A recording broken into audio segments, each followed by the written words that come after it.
Hello and welcome, everybody. This is the Constant Sports Podcast, and today you got a triple threat. We got myself, Connor Shank, we got Calvin Coleman, we got Salvatore Caprita in the house. Thanks, everyone, for joining us. Good to be here. Excited to be here. Perfect. We got Mr. Caprita in the Eastern District of the United States, out there in Charlotte area. We got Mr. Coleman, giving us the Midwest vibes. I'm myself on the West Coast, so we go coast to coast here on the Constant Sports Podcast. And today we're diving in. We're taking you behind the scenes of the fast-paced and dynamic world that is sports business. So, gentlemen, what do you say we just head right in? We kick things off. We'll start some interesting things I saw in the sports marketing area this week. Was that of the NIL space sector industry with the ZOA. I don't know if you guys have been able to take a sip of his energy drink, the Rock's energy drinks, but he did sign, I think it was 9 athletes or something like that. Yep. To the NIL deals. I have not tried it. I'm not a huge energy drink guy, but he signed 9 different guys. Choosing. Yeah, I think we lost him. I'll jump in here. Good energy drink, great stuff. Like you said, very interesting to see which brands are going to continue to dive into this NIL space. It's starting to clear up a little bit, we think, not necessarily. We, like in our last podcast, we dived on it, kind of the wild west. However, specifically with an energy drink like that, there's a lot of concerns. I don't know if you saw the stuff with Prime about kind of what's in it, is it good for you, kind of that stuff. So specifically seeing something like that where they're diving into NIL kind of in amateur sports was interesting to see on my part. Yeah, no, I'm with you. And I think Celsius is big in this space, but I'm pretty sure they have a banned substance in their drink. So kind of go along with that with Prime is, especially the college athletes, different rules and regulations that they have to abide by rather than pro athletes. Like Celsius is huge in the UFC space with Dustin Poirier, they got Amanda Nunes, a few other athletes. So a little different ball game, but something they have to keep in mind when they're doing these deals. The college athletes is. In particular. And then Calvin and I were actually talking about this with Caleb Williams. Unfortunately, he is staying at USC, so Calvin and his Oregon Ducks will have to deal with him. Maybe you guys play him in season this year? We do, in Eugene. It's about time they come over. So you're going to play him at home. You're probably playing again in the Pac-12 championship game. We can talk about that later. That potentially be the last Pac-12 championship game, but that's okay. Well, there's no doubt about that. Later. Yeah, that's right on, Count. I was going to say, bold assumption by Connor to say the Ducks would make it to the Pac-12 championship. I don't anticipate that happening one bit. There's no one in the conference. The conference realignment has not happened yet. We're gonna skip over that little point that Sal just made, and I want to go real quick back to the energy drink topic before we move on. Oh, yes. We've seen a huge spike, like we were talking about, in NIL deals. It's kind of the hot thing right now.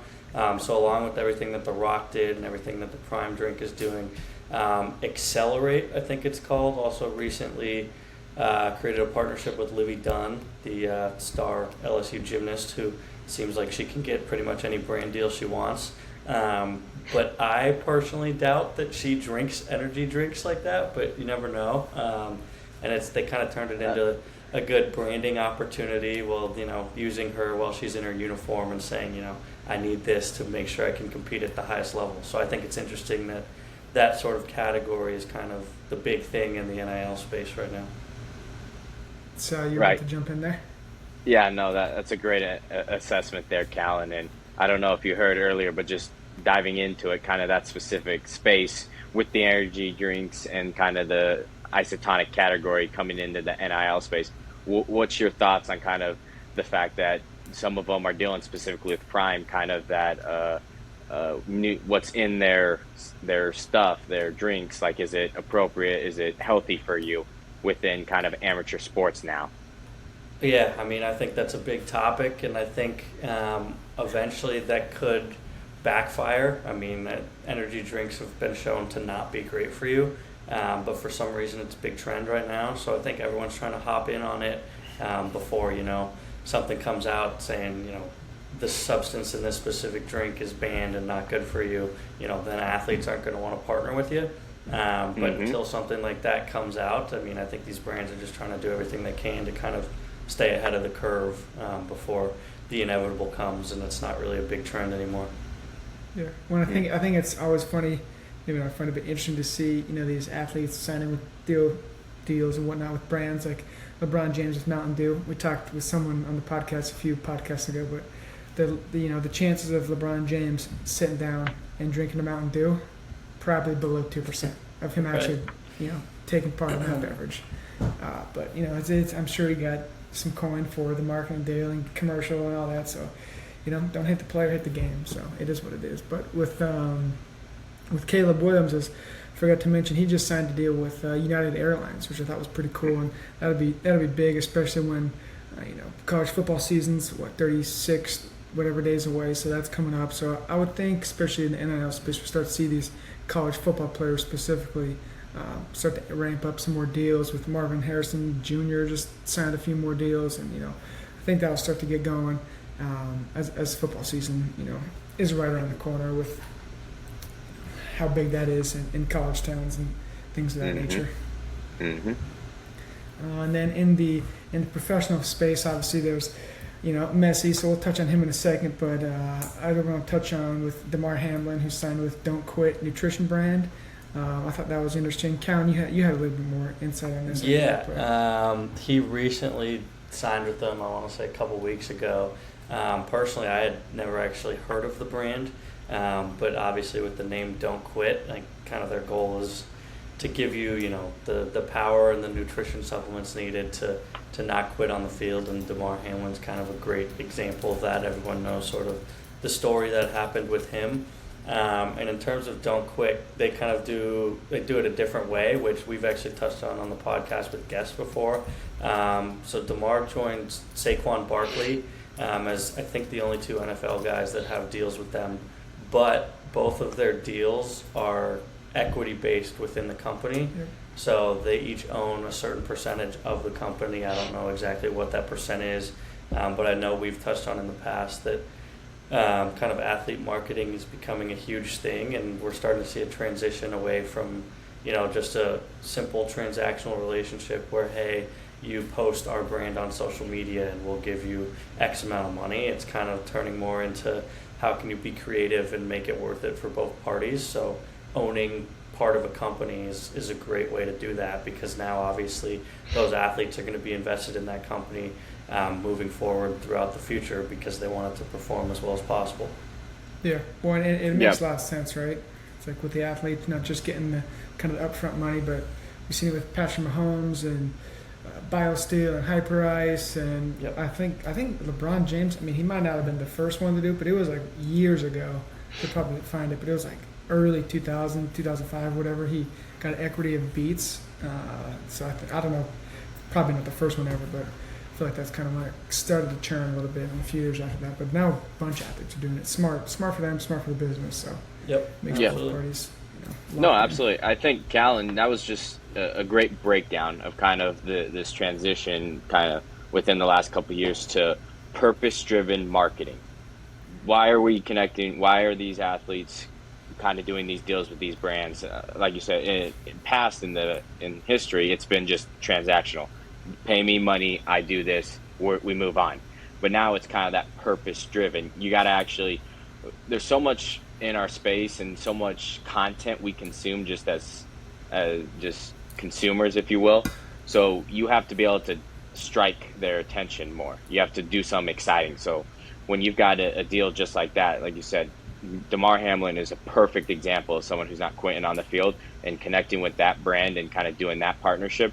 That's where you're seeing the big value in marketing kind of transition to, like I said, that purpose-driven. Absolutely. I think there's no better example than Mr. Messi joining the Inter Miami down there with him and his Apple, and I think he is even on like the MLS some season pass. He's getting that whole thing, isn't he? Right. Yeah. No, I could just break it down. He owns a quarter of the MLS now. I mean, there's no doubt about it. Yeah, it's crazy. I mean, he is professional soccer in America, I feel like. Correct. Yes. And so I know he debuted a couple weeks ago. And I was reading some numbers that it was the most watched American soccer game ever across all platforms, which is kind of crazy that that's the effect that he has. And then I think since coming over, I know Apple TV kind of handles the MLS season pass sort of thing, and I think they've seen a spike in like 1 million subscribers since he came over, which is just unheard of, that one guy can kind of single-handedly change a league. Like, I'm trying to think of anyone else that could do that. I don't think we can. No. Yeah, I don't, so that was pretty fascinating to see. Yeah, for me, It's it was the it's social like media he's- followings. Yeah. Yeah, That's what I I'm mean, saying. they were at like 1 million. Now, after he signed, it jumped again like 5 million to 6 million. I mean, that was just incredible. That's stuff that's you can market out. I mean, that's big time social media following. Yeah, I mean it's through the roof, and it was Sal. We were talking about this off air, but Messi's recent what's it called? His recent images when he was at the grocery store. It's like, oh wow, Oh yes, Messi gets yes. groceries. Yep. A little bit of a deep dive, but Publix, the grocery store market there in Florida is actually a major sponsor. The team of the arena, so they're tied into it. And we're not saying this did happen. Maybe it's more than likely. Allegedly. Allegedly. The soccer that team was a kind of marketing ploy. coordinated. Yeah. I mean, it's brilliant. It really is. Yeah. It's kind of like that. It's next level stuff. Oh, no doubt. It's kind of like that. It doesn't matter what type of, if it's good, bad publicity, your name's out that you're getting seen. I mean, that is what it is. Yeah. And not I mean, that was bad was in a any free ways, but kind of, exactly. It was a free ad. Like, everyone's just blowing up saying, oh, Messi's at the grocery store, how crazy, blah, blah, blah, blowing it up. But the first thing you're seeing in all the news articles and all the images, Publix. Yeah. I Everywhere. mean, yeah, it was well done. Yeah, that's a professional move. Whoever the marketing person over there, the CEO is, that was well done, and I'm sure that's well worth their yearly salary. That move alone there. So, love to see it, and it goes to show that sports. It's not just about sports. It goes in the public sector. We're talking grocery stores, and now there's a grocery store locked into sports marketing, sports trends. Yeah. Connecting to the Messi effect, I want to bring it to this, get your guys' thoughts on this just because it's in my backyard here. So Messi's coming over, all the MLS teams are kind of connected, talking about it. Well, the league's like, hey, this guy's never played on turf. Like, we don't do turf fields. Like, we do grass. Everyone needs to go to grass. Well, the team out here in Charlotte has said, no, we're not doing it. Really? So apparently, coming up on the schedule, Charlotte FC, Messi may not be playing. So imagine that. Imagine all the revenue they're going to miss from the people buying tickets wanting to show up and watch Messi play because they don't want to go to grass field because Messi said he's not playing. They're not going to risk him playing on turf because he may get hurt. That's the big thing, especially in the NFL. You've seen a lot. There's been a lot of talk about turf fields and injuries, etc. And the league already said, hey, you got to go to grass fields. They ain't going to do it, so he may not be playing in Charlotte. Fascinating So to watch that play out. are they getting fined or are they just No, but the Miami is potentially holding him out, saying, well, he's not going to play on turf. So then now Wow. he ain't going to play in Charlotte. Where do you know where Charlotte plays? I mean, like their own They stadium. or is play it at the multi-use? Panther Stadium. Yeah, Bank of America. I thought their field's turf. I don't know that. Or do they roll it in? I don't know. Interesting. Well, that kind of leads us into a few other points we were talking about, but we'll get into it reminded me of the NFL and the running back and quarterback market, so we can kind of dive into that. Get a little bit of a sports news roundup as NFL contracts with Mr. Oregon Duck himself, Justin Herbert, getting paid over this past weekend, and then Big the bucks. running backs. I know. Yeah, the running backs I think is something interesting that we can talk about here, but the shelf life. I mean, I feel like it's kind of increasing, but there's like really like star-studded running backs that are just left out to dry. No, it really, I mean, it's after 28, 30 years of age. I mean, it's an instant decrease. It's clear. And the problem is that the biggest thing for me personally on the running back market is obviously the decrease in efficiency, effectiveness after a certain age, wear and tear. But it's how easy the transition for the running back position from college to the NFL is. They're the position where it don't matter what round, where you come from. And I watched it with Philip Lindsay, undrafted, boop, comes right in, starts to be productive in the NFL. You got the 7th rounder from the Chiefs the previous year, comes up, boop. I mean, just Pacheco, just they're right into it. That's the biggest thing. So you can go draft someone or sign an undrafted free agent. You're saving pennies on the dollar versus paying a star-studded running back $10+ million. I mean, it just doesn't make sense. I agree. It's also just like I can see it from both sides, which I feel like there's a lot of kind of topics in the industry that I'm pretty clearly on one side, and I agree with what you just said about kind of if you're a team owner or a GM, like why pay these guys when, like you said, they're pretty easily replaceable. But if you're a guy like Austin Eckler who like basically does everything, and obviously Herbert's great, and they have good receivers, but I don't think their offense can function as well without Eckler. Like I think he deserves his money, whereas an owner or a GM might be like, hey, we can easily replace you. So I don't really know what side I fall on. I see both sides. I just think it's crazy how different it is. And then you see, Herbert getting this massive contract. And I think I read Justin Herbert and Lamar Jackson together are making more than I think every running back in the NFL combined, which is pretty wild to think about. Gosh. And those are two guys that have struggled a little bit to stay healthy also. So it's definitely an interesting aspect. I mean, has Justin Herbert ever won a playoff game? No, but I mean, he's been in the league for 3 years. It's all good. He's coming up. $262 million later, can't win a playoff game. Don't you worry. Well, I mean, it's definitely a quarterback-driven league. Yeah, no doubt about it. It is. No, that was a great breakdown, Callan.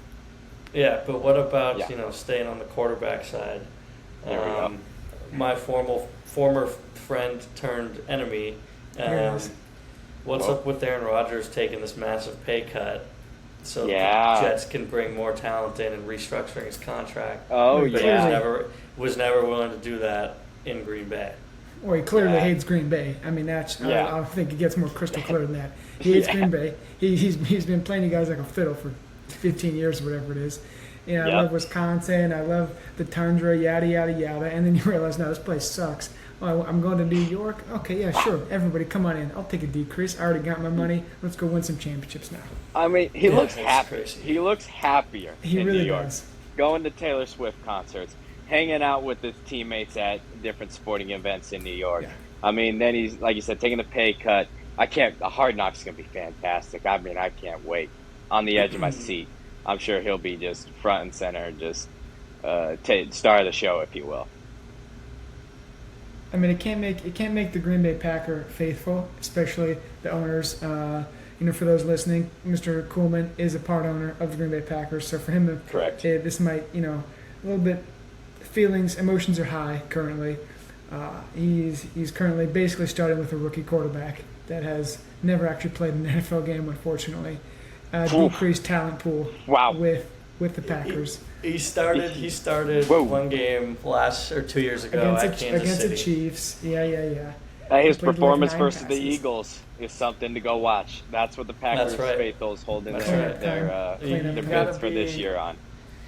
I mean, if I'm being honest, apart from maybe the AFC South, there's not a better division to be in with a young quarterback. That is such a bold comment to say in front of national America. Coast to coast, and you're going to say that on live air. Yeah, we're dealing with the Lions, Bears, and Vikings. I'd be in the what is the AFC South, whatever that is. I said other than the AFC South. I would compare like those are good comparable divisions. Like you're talking top tier divisions, you're talking AFC West, you're talking NFC West, you're talking those divisions. Like NFC North, like nothing to be worried about. I agree. That's my point. That's why I think he's saying it's easy. It's the easiest division to be in, not the hardest would be. Yeah, I was saying it's a good division to be in with a young quarterback. Okay. Yeah. Okay. You did not say? Sorry, we're on. We got to clarify.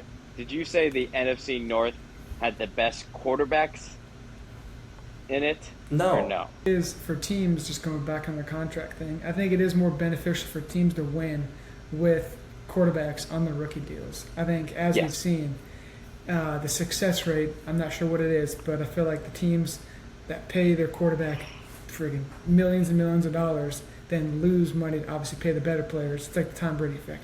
It took less, but you get better players around you, and he's got, 6 Super Bowl rings, whereas, people get paid, then he can't play the players. But, I guess they paid Patrick Mahomes, and he's figuring it out, so. True. He's kind of a unicorn, though. Yep.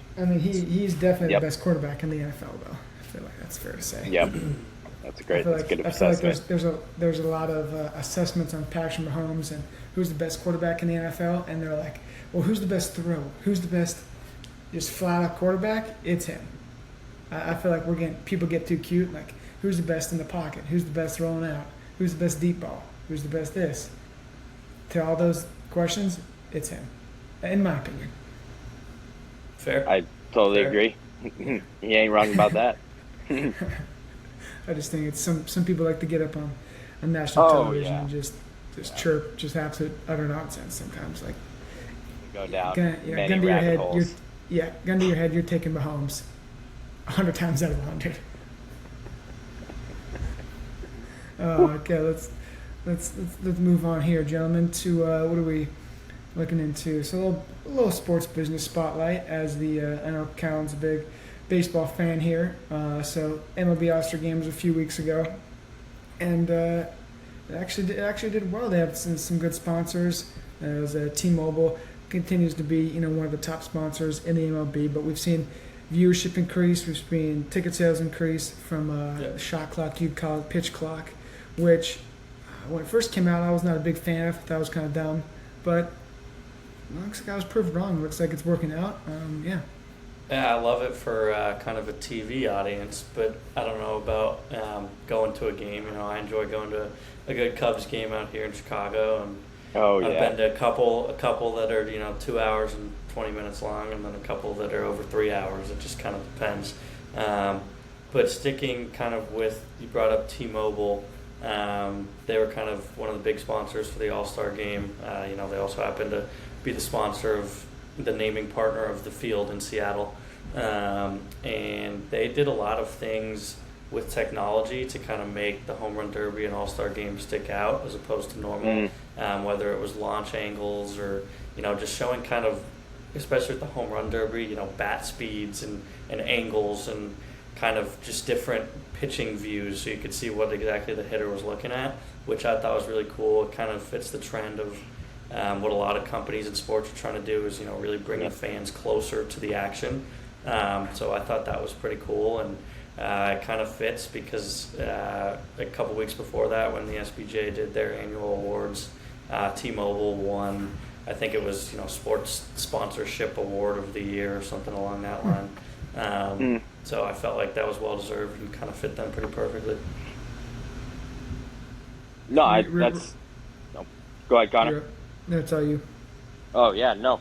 I 100% agree, Count. I think that was a great assessment on kind of the All-Star Game, specifically kind of with the sponsor of T-Mobile and everything. And I think it's just a growing trend as more sports were becoming data-centric. We like, everyone's all about the stats now. We're able to get to it via our phones, the internet, and everything. We can consume it. So we're honestly, in my opinion, fans are becoming a lot smarter, a lot more educated about the game. Yes, it's not all about stats, and there is some just gut instinct within sport and everything. But at the same time, it is a lot of data-centric. So being able to put that on the TV in front of your fans are going to get them more intrigued to it. So like you said, everyone wants to see a 500-foot home run. So you're tracking the distance of it every time, and the closer it gets. Julio Rodriguez, great example. When that guy's just moonshot after moonshot, you're like, well, you're just looking at the screen saying, how much higher can it get? How much farther can it get? And that's great for T-Mobile to bring it to light and to show it during the Home Run Derby. Absolutely. No doubt. I'm just curious what you guys' thoughts are on professional sports. So I got two parts here. Professional sports and the All-Star Games. Which league has the best All-Star Game presentation or events surrounding the All-Star Game? Two, I've been wondering this for years, but when are they going to stop putting 8-year-olds in left field during the Home Run Derby?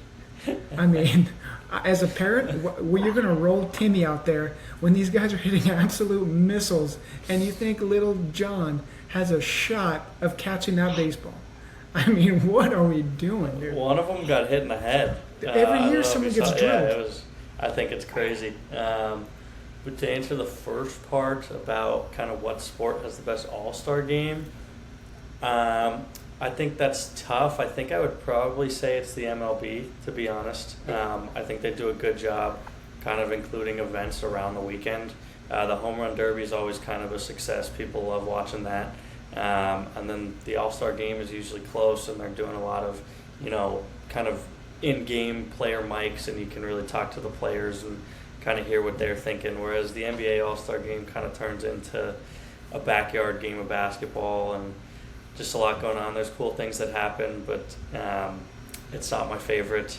Then the NFL is doing this whole new thing with the Pro Bowl, which I mean, it's kind of a mess. It seemed like it worked out last year when they kind of changed the format with all the games, but I would probably say the MLB is far and away the best and kind of drives the most, viewership related to kind of what they normally do with the sport. Right, because I think it's the closest to the actual game of baseball, right? I agree. They're actually playing baseball. It's the most realistic. Realistic. Yeah. I mean, NBA All-Star game, they're scoring 190 points, and then NFL, they're playing patty cake. So, yep, correct. So. Yeah, no, totally agree with Callan. I think the MLB definitely has got All-Star Weekend, All-Star Week kind of down. I mean, with the Home Run Derby, it's the American Classic. You got AL versus NL still. You know what to expect. They're doing a great job with the in-game miking, and the communication with the play-by-play to the players has been a great incorporation of everything. I will give a little knock on the game introductions. Way too long, way too much of a show this year. I get what they're doing. These players should be celebrated. This is a big accomplishment, but that was a little much. But, yeah, no, and regarding the other big sports, it's a work in progress. They're still trying to figure out what it's going to look like. The NBA changes their format every other year, just like the NFL. It's one of those things, they're trying to get the game to be realistic, get away from injuries, because that's always a possibility. So I understand that, but at the same time, when you're changing format, when you don't have a strict kind of cadence for what your All-Star weekend's going to look like, that's going to cause problems, and that's why the MLB is still king in that department. Yep. And I was just reading a report just now, just to put a bow on this, but the MLB attendance is up 9% this season, which is the biggest jump since 1998. So. Well, yeah, no, we're talking about, so let's keep the ball rolling about the MLB. Yeah, they're having a big year. The changes are making a big difference. They obviously got their CBA knocked out, which was huge the previous couple of years, but specifically extending their commissioner all the way through 2029 or 2029, excuse me. Yeah. So that was big, and obviously he's been one that MLB fans haven't been the biggest fan of. So for him to get that extension shows that what they're doing right now is working, and you can see it paying off. And specifically, the teams that pay the most dollars aren't necessarily the ones that are succeeding. I mean, you can see it clear as day with the Padres. I mean, that's a team that spent big. I think the Yankees are the best example of all time. You guys have the biggest payroll ever, and you win. I think the Padres and Mets define what that's all about. Thinking they can follow the model to pay to win, and it's clearly not working. So I think the parity is huge. World Series. Deflect. I don't blame you. I would like to get you guys' thoughts on probably. I'm getting close to saying the best MLB player I've ever seen with my own two eyes. Ohtani. And what he is being stuck with the Angels. Yeah, they just said they're not going to trade him, which is there's no way he re-signs. I think it was yesterday, and we're taping this on Friday, so it was Thursday, the 27th. They had a doubleheader, pitched a complete game shutout. I think he gave up one hit in the first game and then hit 2 bombs in the second game. I mean, that's probably the best day in MLB history for a specific player ever, and it was just kind of like people talked about it, but then you just move on the next day, which is wild. Which sucks. Yeah, he's special. He's special. Yeah, that should not be swept under the rug. I mean, he would look good in San Diego. It's just, about an hour and a half down. The I-5 down there. Get out of the Anaheim area. Come on down to San Diego. We'll treat you right. A brand like that should not be stuck in California. That's a New York brand, international brand. So? What's more international than San Diego? New York City. I'll wrap up baseball with saying, their numbers are up, and I think a big part of that is it feels very competitive kind of across the league this year. Yeah. We don't have to bring the Rockies into it, obviously, but it feels very competitive. Like if you look at the NL West, the Diamondbacks are right up there, which is a team that historically hasn't been great since they won the World Series in 2001. They've had a couple years. And then if you go to the AL East, you've got the Orioles, dude, too. Obviously the Rays are great, but the Orioles are competing. So you kind of see these teams that are, everyone likes to root for them because they're never really around. And it seems very competitive, sort of division to division. There's no one really running away with everything, which I think kind of intrigues the casual fan more. Yep. No doubt. And talking about divisions, we were on this topic in the beginning of the show, but we'll circle back here with the conference realignment, the NCAA, Big 12, with the Big 10, big time, Big 12. I mean, at this point, teams are. I mean, Oregon's gonna. I mean, USC, UCLA. We're playing in the Big 10 country.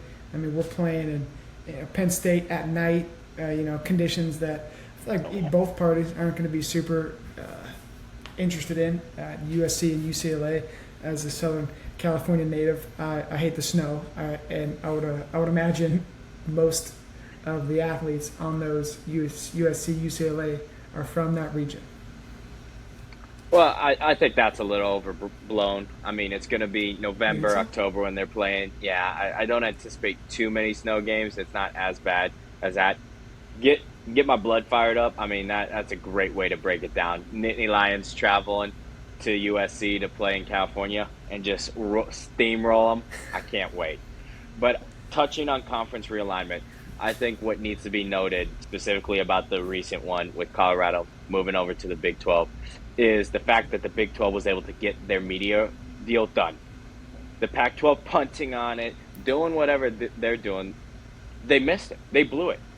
Yeah. Big 12 got their media money. They got their money to get these teams, and it's the exact same thing kind of what the Big 10 did with theirs, being able to come and entice these teams over. So that was the death of the Pac-12. I'll say it right here. Not getting their media rights deal. You couldn't have said it better, because I was going to wait a little bit, but I have a lot of choice words for this, being a University of Oregon alum, and I mean, I'm sure, I don't know where we're going to end up, but I think, my prediction in the end is the Pac-12 will pretty much explode, or maybe look completely different. I think the big brains left, like Oregon and Washington and Utah even, and the two Arizona schools are going to be gone somewhere else. I'll start with this. I think, so Larry Scott was the commissioner for a long time before George Kliavkoff, or however you say his last name, just came in. Kliavkoff. Yeah, came in 2 years ago, last year. Yep.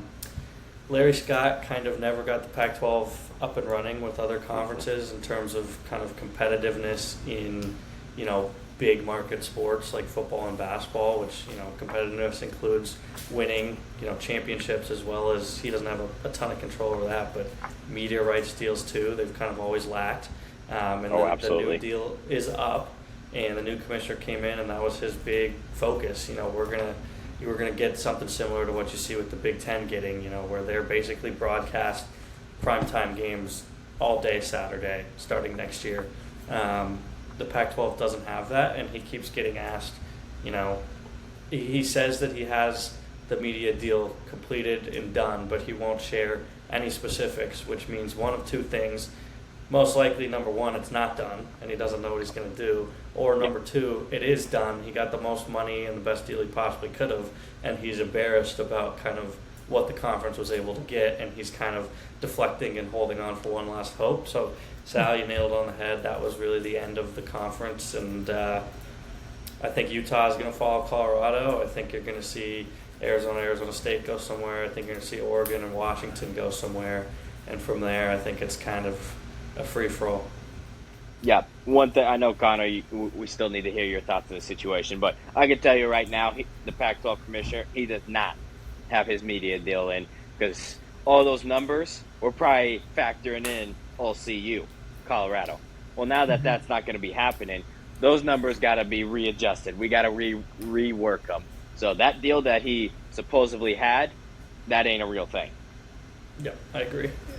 Yeah, I mean, I think it's only a matter of time, and like we're saying here, I mean, at this point, I saw a report today with they're trying to bring on it like the Pac-12 is trying to add on a few more schools since they're missing out, but it's like it was like SMU, They're no done. shit on Yeah. SMU, but it's like schools that aren't even San Diego State. yeah, it's like they're like Power Five schools, I guess, but not from the big conferences, Right. the Mountain West or I don't know what conference SMU's in, but you got to get you got to get one of the big dogs, and they're not going to get one of the big dogs, so it's Right. not going to help their case, at this point. Well, that's why I think it's gonna. I'm gonna stir the pot here. We've got our Oregon Duck alum, big time fan. Basically, there's two things that are gonna happen. Either Oregon's gonna step up, they're gonna come taste the waters in the Big Ten, and probably be the predominant in the cellar for every year if they come play in the Big Ten. It's just Or crazy. they're gonna stick, kind of run the Pac-12. They're gonna get, like you said, a couple toss-up schools, SMU teams that are not really good at the big-time sports, and they're just gonna stack up the wins and try to make a bid for the college football playoff, where they will every year be one and done. But they'll be able to say they went to the playoff every year. So that's what's going to happen with the Pac-12 and specifically Oregon. That felt very personal. That's okay. I mean, it's not really up to us whether or not we can go join the Big Ten or join the SEC. Like, we need to get invited. I know he's frozen here, but I 100% disagree with that comment. I had a Is, technical difficulty. There he is. Have they got an invite? Because I think Utah's got an invite, or maybe Whoa, from the Big 12, haven't they? No, the Big 12 that's said that. allegedly. I don't even know if it's Utah. I think people are saying that they're sent out an invite to one more Pac-12 team, but no one knows who it is yet. I would assume Utah, but could be surprised. I don't know. We got to see if the Big Ten is going to want to continue to expand and kind of 'Cause what they're would going to that do put 'em at? regarding that. They're at Big Ten's at 20 right now, or we're at 18? I don't even know. I know they had 14 before I think- USC and UCLA, so they just at 16 now. They're just at 16. Okay, that would open room. Because I think the cap number was 20. I think that was the number. Okay. So, I mean, then if you look at it that way, I know there was rumors the Big Ten still trying to get Notre Dame and stuff like that. But, I mean, Right. I easily see. My personal thing, like I said, I think it's Oregon, Utah as the top contenders for the Big Ten at this point. Yeah. You probably got to throw Washington in there too, so we'll see kind of how that works. 'Cause they're a Why? big market with, Why? Big market with Seattle. They're a good academic school. It's, Yeah, that's a good point. That's a good point, Callum. I despise What are you- Washington, but I'll give them the benefit of the doubt there. Yeah, What are your, yeah, what are you're your thoughts right. on making it more geographical, though? I mean, if you could somehow rework some of these media rights deals, I mean, make it more, kind of like the NFL where you got the AFC West, the AFC South, Right. like yada yada. Well, You make no. it like that. Yeah, no, that's a good point, Cal. But that's what's exciting about what the Big Ten's got going on is they're getting weight, no divisions. It's going to be the best teams are playing the best teams, and no schedule is guaranteed. You'll have like our base rivalry matchups that you'll see every year, but outside of that, it's free game. The best are playing the best. Yep, Interesting. I agree. I think it's I think that whole keep it close within a geographic sense is kind of out the window. I mean, Texas and Oklahoma going to the SEC, they're in the southern part of the United States, but they're not very east as opposed to. I guess you got A&M over there, but it's not. They're not southeast. They're just kind of south. And then with USC and UCLA going to the Big Ten, I think of as Midwest. I mean, they're obviously on the West Coast, so I think people don't really care about that. It's more about what brand can you offer and kind of, you want to go to a bigger conference that actually has their future put together with a big media deal where you can get a share of. And obviously the Pac-12 is not there, so we'll see what happens. We had great thoughts there, gentlemen. But just to close here, we got a big UFC card tomorrow.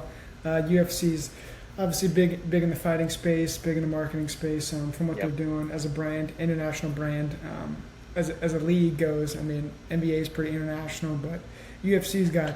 I mean, they're definitely up there with one of the better international leagues that's based in America, obviously, because they got fighters. I think basically every weight division has a champion from a different country. Correct. Brazil, obviously, United States. They got New Zealand in there. They got Australia. You know, it goes on and on. But Mr. Caprita, as our UFC insider, who your picks tomorrow? I know we got Dustin and Poirier and Justin Gaethje. Gaethje's Beautiful. the underdog there. We got Jan Blachowicz and Alex Pereira. I think Pereira's the underdog there. Yep. A few other good fights. So what are your thoughts there?